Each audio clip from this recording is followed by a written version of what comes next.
ఆపావే? నేను వెనక్కి వెళ్తాను. ఎక్కడికి? ఆ లక్ష్మీపతి గారి ఇంటికా?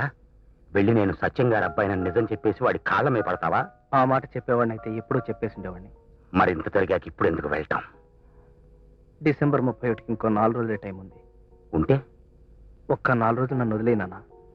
చివరి ప్రయత్నం చేస్తాను. వద్దు. ఆ ఈడియట్తో తిట్లు తన్నులు తినే కర్మ నీకేమిట్రా కృష్ణ? ఇంకా అలా జరగదు నాన్న.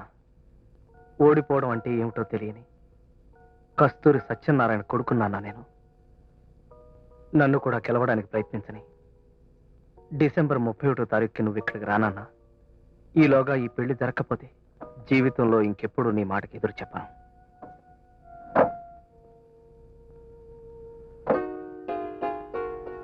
ఏ ఆశతో నువ్వు ఇంత గట్టిగా వాదిస్తున్నావో నాకు తెలియదు, కానీ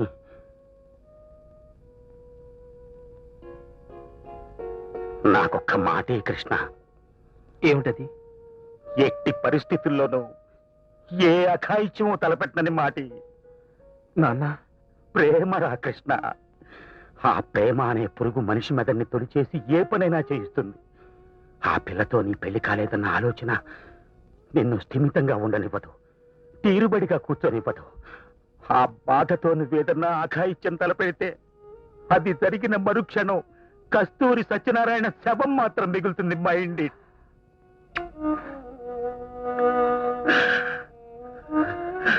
నేను నీ కొడుకు నాన్న. ఆత్మహత్య చేసుకున్నంత పిరికివాణ్ణి కాను. Okay, all the best my son, all the best.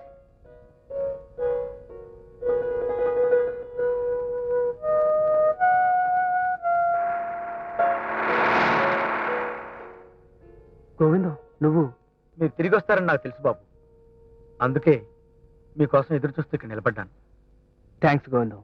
మీ నాన్నగారు వెళ్ళిపోయారా? నాకు తెలుసు బాబు. ఇంట్లో మీరు మాట్లాడుకోవడం విన్నాను. ఈ విషయం ఇంకెవరికి తెలియదు. భయపడకండి. లక్ష్మీపతి గారు అంత తగినంపు చేసేసుకున్నాను బాబు. అంట్లో దగ్గర పని చేయటం కన్నా అంట్లు తవ్వుకున్నా, అద్దె సైకిల్ షాప్ పెట్టుకున్నా హాయిగా గౌరవంగా బతకొచ్చు అనిపించింది. ఇప్పుడు మీతోనే ఉంటారు బాబు. మీరేం చేయమన్నా చేస్తాను. మీ పెళ్లి జరిగి తీరాలి బాబు. లోకంలో ప్రేమ ఓడిపోకూడదు. చెప్పండి, ఇప్పుడు ఏం చేయమంటారో చెప్పండి బాబు. ఆ విషయమే దీర్ఘంగా ఆలోచిస్తున్నాను గోవిందం. ఒక్కటే మార్గం కనిపిస్తోంది. ఆ ప్లాన్ ఫలించి తీరాలి. పద్మం చేసుకోవడానికి ఒక అతను వచ్చాడు చూడు, కుక్కుటేశ్వరరావు. అవును, జంట ఏనుగులు ఒంటరి తమ్ముడు. నువ్వు ఒక్కసారి వాళ్ళ ఊరెళ్ళి అతను కలుసుకోవాలి.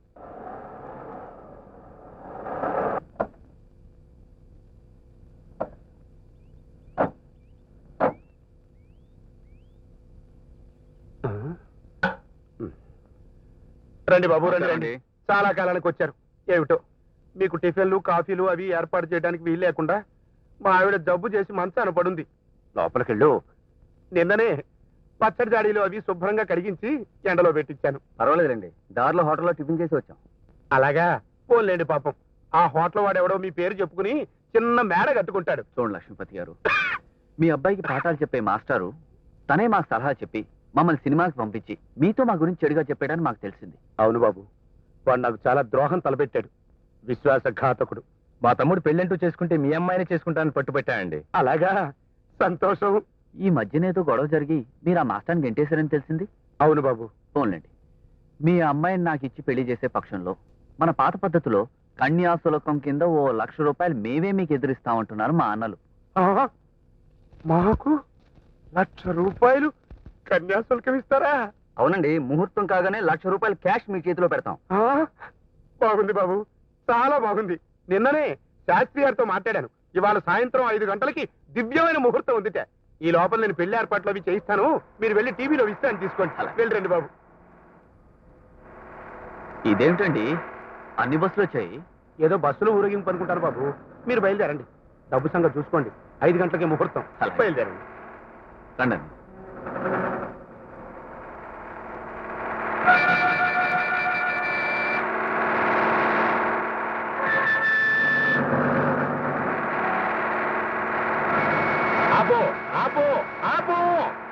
ఏమిటయ్యా బాబు, ఏమిటిది? ఈ బస్సులు ఊరేగింపు ఏమిటి? ఇది ఊరేగింపు కాదు. మా సుబ్బారావు చెల్లెలు పెళ్లి వెంటనే జరిపించకపోతే నీళ్లు నేలమట్టం అయిపోతుంది. ఊళ్ళో జనానికి మనశ్శాంతి ఉండదు. నీ మీద పడి పీక్కు తింటారు. ఆలోచించుకో. పోనీ.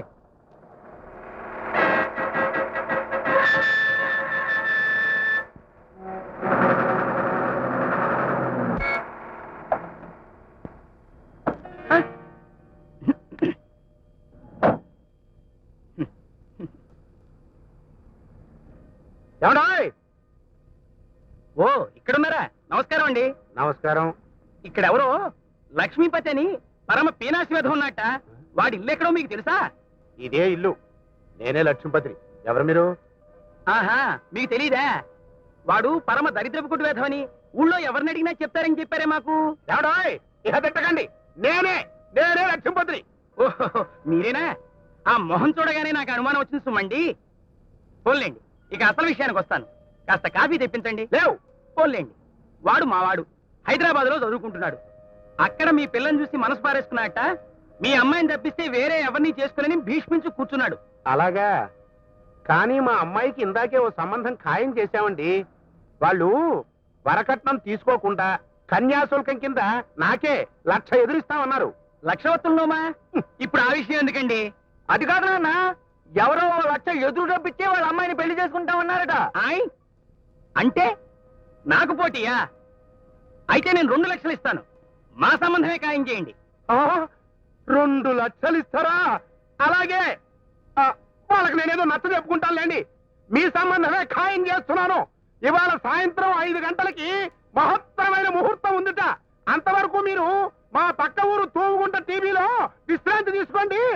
నేనే కబురు చేస్తాను. వినబళ్ళ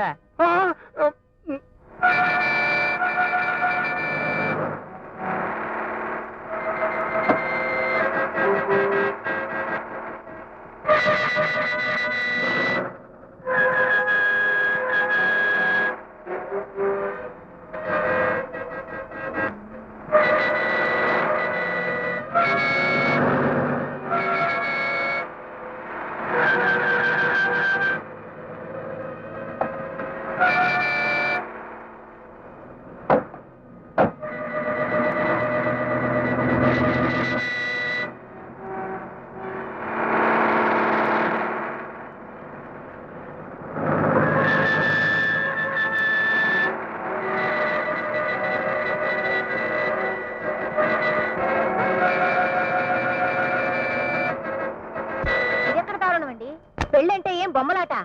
ఇప్పటికిప్పుడు అనుకో సాయంత్రం పెళ్ళంటే ఎలాగండి? బాగుంది. అలాగే చేసి ఏమిటది? దూరంగా ఉండి చెప్పా. గుళ్ళో పెళ్లి ఏర్పాట్లన్నీ చేసేశానండమ్మా. సంతోషించాలే. వెళ్ళా. వీళ్ళొకళ్ళు ఈ మోతతో నా ప్రాణాలు కొరుక్కు తింటున్నారు.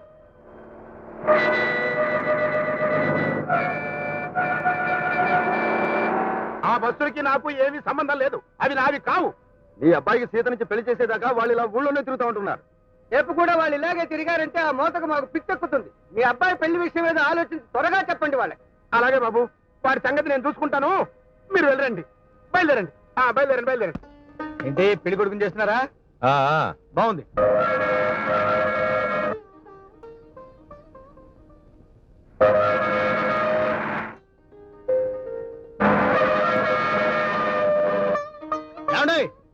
మాట మనం ఇక్కడి నుంచి ఇంకో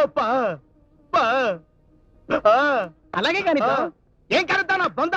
ఇంకా నేనేం చెప్పందే. మనం ఇంకో శభాష్, బాగుంది. అలాగే 10 నిమిషాల్లో బయలుదేరాలి. వినబడలే. మనం ఇంకో అలాగే చేద్దాం. దానికే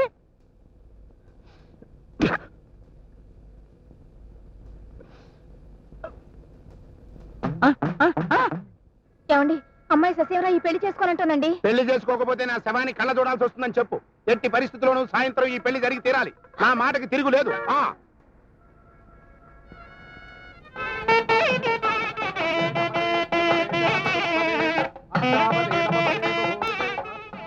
అలాగే. ఇదిగో పంతులు గారు, పెళ్లి కొడుకు రాగానే ముందు మంగళసూత్రం కట్టించేయండి. మంత్రాలు అవి తర్వాత చదువుకోవచ్చు. అర్జెంటుగా 5 నిమిషాల్లో అయిపోవాలి పెళ్లి. అమ్మయ్యా, అసలైన పెళ్లి కొడుకు వచ్చేశాడు. అయ్యో ఏమిటి దౌర్జన్యం? అతను వదలండి. అవతల పెళ్లికి టైం అవుతోంది. అటు చూడండి. వాళ్ళ పెళ్లి కూడా ఈ ముహూర్తాన్ని జరిపిస్తారంటేనే ఇతని వదులుతాం. జరిగితే 2 పెళ్లిళ్ళు జరగాలి, లేదా ఈ పెళ్లి కూడా జరగదు. అంతే. అబ్బాయి సీత ఒకరినొకరు కోరుకుంటున్నారు. పైపచ్చి మీరు కట్నం డబ్బు కూడా తీసేసుకున్నారు. కాదనకండి. ఏమండోయ్, ముహూర్తం టైం అయిపోతుంది. రండి. పెద్దవాళ్ళం మనతో ఒక మాట చెప్పకుండా వాడు ఒక అమ్మాయి చేయి పట్టుకుని వచ్చేస్తే వాళ్ళ పెళ్లి జరిపించాలా మనం? అయ్యా అయ్యా అయ్యా మిగతా ముగ్గురు పెళ్లి కొడుకులు కూడా వచ్చేస్తున్నారండి అయ్యా.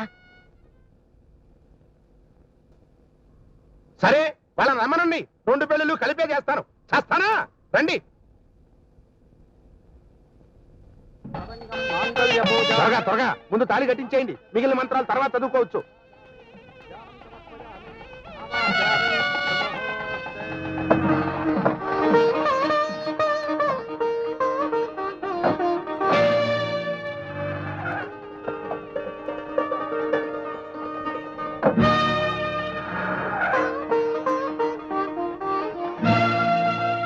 లక్ష్మీపతి గారు, పద్మ నాకు ఇచ్చేస్తాను మాటిచ్చి ఇప్పుడు ఇంకెవరికో ఇచ్చి కట్టబెడతారా?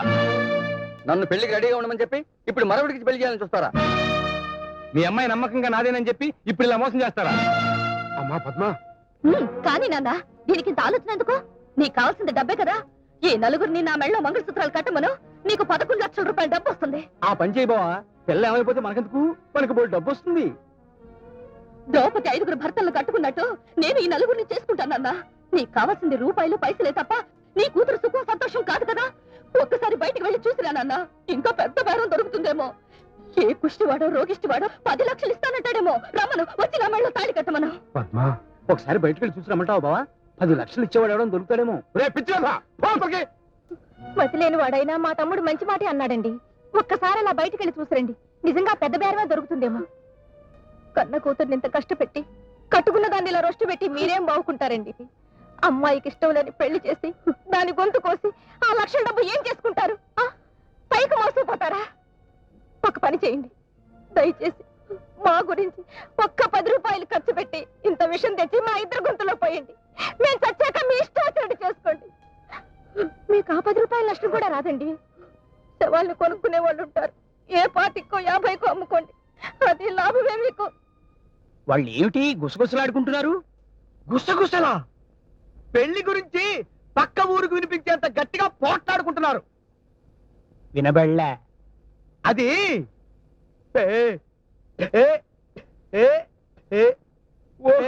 అలాగా? బాగుంది, చాలా బాగుంది. పెళ్లి గురించి మాట్లాడుకుంటున్నారు. వినబడలే? లక్ష్మీపతి గారు, మీ అమ్మాయి పెళ్లి ఏం చేస్తారో మాకు అనవసరం. మర్యాదగా మా సీతం పెళ్లి ఈ ముహూర్తానికే జరిపిస్తారా? బస్సులు తెమ్మంటారా? అబ్బా ఉండండి అయ్యా, చెవులో జోరీగల్లాగా ఊదలు పెట్టేస్తున్నారు. మీ సీతమ్మ పెళ్లి జరిపిస్తాను బాబు, ఈ ముహూర్తానికే జరిపిస్తాను. సరేనా? ఊరుకోండి. అబ్బా నువ్వు ఉండరా బాబు. పెళ్లి కొడుకులు, బుద్ధి గడ్డి తిని మీ నలుగురి పట్ల అపచారం చేశాను. మీలో ఎవరికి మా అమ్మాయినిచ్చి పెళ్లి చేయాలో మీరే తేల్చి చెప్పండి. మాలో ఏ ఒక్కరికైనా ఇచ్చి పెళ్లి చేయడానికి మీ నలుగురం ఒప్పుకోమండి. చేస్తే మా నలుగురికి ఇచ్చి చేయండి. అదిలా సాధ్యమవుతుందయ్యా? అది సాధ్యం కాకపోతే మే నలుగురం ఎన్నిక చేసిన మనిషి ఒకతను ఉన్నాడు, అతనికి ఇచ్చి చేస్తే మాలో ఎవ్వరికి ఏ అభ్యంతరం ఉండదు. ఎవరతను? రండి సార్. వస్తున్నా. ఇదిగా మిమ్మల్ని కాదు, ఆయన్ని.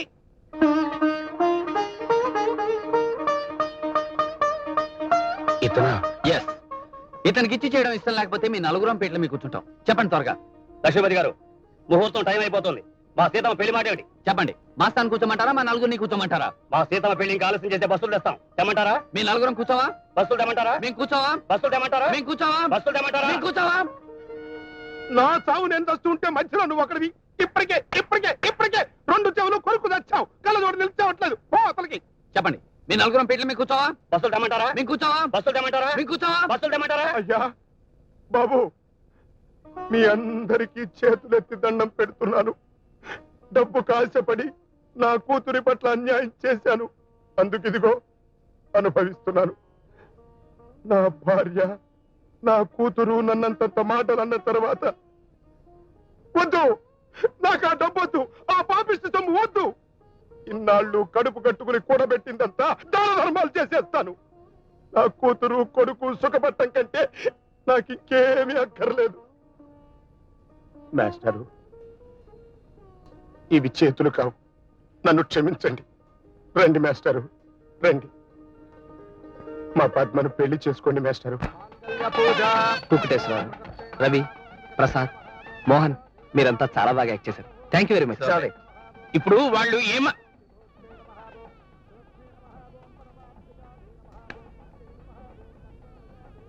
ఇప్పుడు వాళ్ళు ఏం మాట్లాడుకుంటున్నారు? పక్కన ఇద్దరు మనుషులుండగా వాళ్ళని వదిలిపెట్టి ఇక్కడికి వచ్చి నన్నే అడగాల? వాళ్ళు అడగొచ్చుగా. నీ అమ్మరే, నీ చెవిటికి నా నెత్తికి సరిగ్గా సరిపోయింది నా రంకు మగడా. ఏంటని అడుగుతావు? నేను సరిగ్గా చెప్తే నీకు వినపడదు. నాకు నచ్చి అడ్డుపడి ఆగంగానే అలాగా అంటావు. ఎలా చావరా నీతోటి? వినబడలే. నాకు నత్తి, నీకు చే, చే, చే, చే. బాగుంది, చాలా బాగుంది.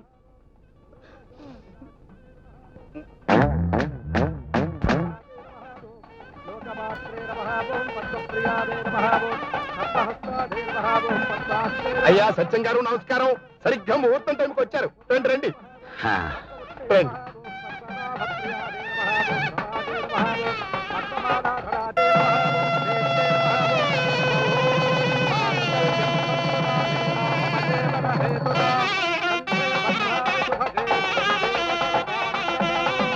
ఈ రోజు 31 గుర్తుందనుకుంటాను. గుర్తుంది. ఓడిపోయాను రా. నేను ఓడిపోయాను, ఒప్పేసుకుంటున్నాను. నువ్వే గెలిచావు. కంగ్రాట్స్. ఏమిటో నాకు అరవ పాట వింటున్నట్టుగా ఉంది. ఏమీ అర్థం కావటం లేదు. ఇప్పుడు మనం బియ్యంకులం అయ్యాం బావగారు. బావగారా? బావగారు ఏమిటండి? ఈ కృష్ణమూర్తి ఎవరో తెలుసా? సాక్షాత్తు మా అబ్బాయి. అయ్యో అలా పడిపోయారేమిటి? ఇదిగో కాస్త మంచినీళ్ళు తీసుకురండి. మంచినీళ్ళు వద్దు, చల్లటి కూల్ డ్రింక్ తీసుకురండి. మీరేం భయపడకండి, డబ్బు నేను ఇస్తా.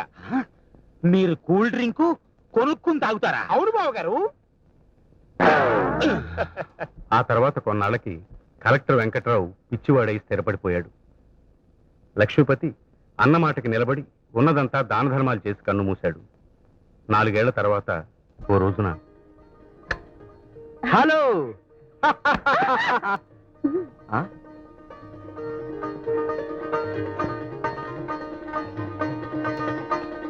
అదేమిటి నాన్న, గాలి రావాలంటే విసునక రూపాలు గాని తల ఊపుతున్నావు ఏమిటి? ఊపితే విసిని కదా తిరిగిపోతుందని. మావా, మళ్ళీ నువ్వు నా కడుపున పుట్టావా?